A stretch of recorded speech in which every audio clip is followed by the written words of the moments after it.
Okay, so I am taking on the first July bot from chess.com. This is the birder.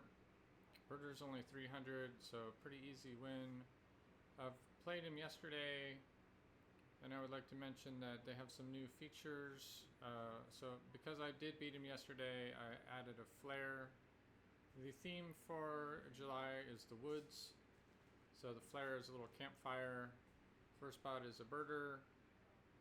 And we'll also see his comments on there. I usually turn the bot's comments off because I don't like the comments. But I'll leave this one on. I'll do no timer. I don't know if I'll be white or black yet. And we'll get started. So it looks like I'm white, so I'll start out with my king, pawn. Also, if you lucky enough, you can take 3 pieces in a row. Alright, and then I'm going to go with my bishop out here. Bishop looks like a little feather. Pawns look like mushrooms. I'll bring my queen pawn up. I'll do a rook attack on e5. He's still unprotected on that one. Okay, now he's protected by his queen, which might be a mistake, bringing out his queen early. I've seen a lot of bad blunders from this bot from the first game. So I'm probably going to see the same thing, but of course I don't want to embarrass myself with any bad play, so I'll try to be cautious. I'm going to move my second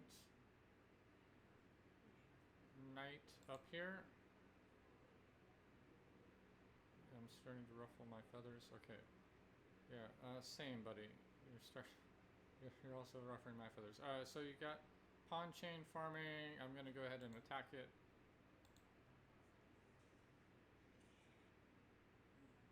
And then he left his bishop hanging. Free bishop. I guess it's not free because he's got his... never mind. He took it with his... He took it with his knight, which is actually a bear in this one, but okay. Got me. Then I'm going to bring up my knight again, or maybe I should castle here while I'm thinking about it. Just to be careful and so I don't embarrass myself. We got the queen moving up, no advantage for that I see. I'm going to bring up my knight, like I said. So I'm going after this c5 pawn if I can, or just get in better position. Okay, so he left his queen hanging there. Free queen. Also puts me in a 3-way fork. Wow, what a move.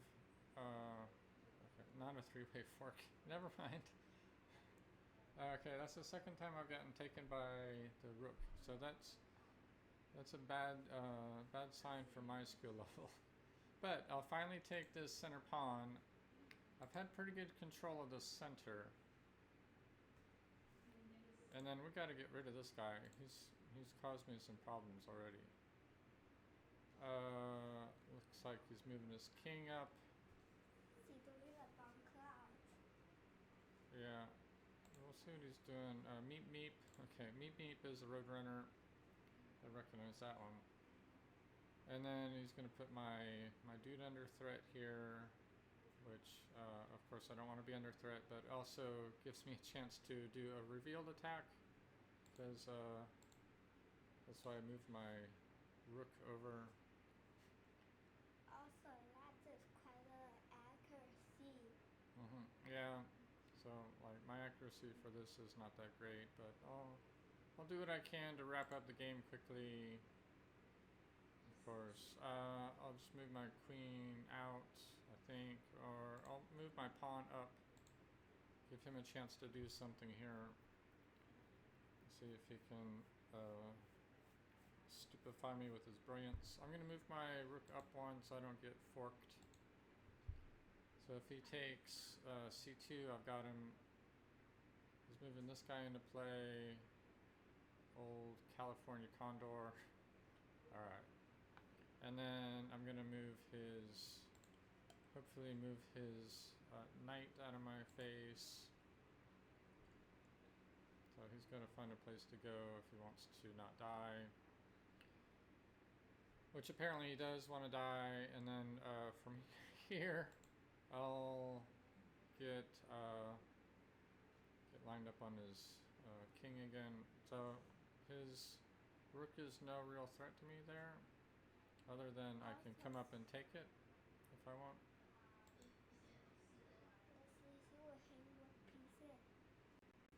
Alright, and then we got his... Also, she hates her rook. Yeah, he's got his knight over here, which would be bad news for me, except I have a pawn covering this guy, so long. I thought I saw a piping plover. Okay, and then there goes his rook. No, there goes, yeah. Yes, there goes his rook. I often get those confused, rook and knight. Now I'm going to move up to the 7th row with my rook. She got those two pieces in the rook. Sometimes it's 3. Yeah. So yeah, I didn't expect him to win. He's got me in check, so not too bad. He isn't playing horribly bad. Just regular bad. 300 level bad, of course. Should be super easy battle for me, but sometimes I do make mistakes, so I try to be cautious here. I will try to be cautious here. I will move my knight out of the way. I can't really do much attacking him from this position. Actually, I can take his pawn out. That would be alright. And then he's going to be in check here. And then he's got me forked, my rook and my knight. So we'll move my... Let's see, can I protect either one of those efficiently or effectively? Not really. So if I had to give up one or the other, it would probably be... give up my... probably give up my knight here, and then move my king,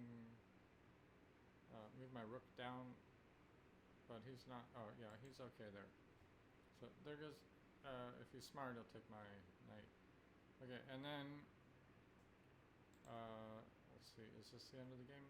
No, because he can take out my, actually I'll just move up, move my queen over. Where can you go? Take a pawn, and then let's see what I got going on here. Can I put him in checkmate here? I think so. No, because his bishop will get me. I can't take there. I see the checkmate. You see a checkmate idea? Okay. It's pawn to a4. Okay, so move this pawn to a4 under Cody's recommendation, because he's protected by my rook, which I didn't notice. And there you go, you're right, that is a checkmate.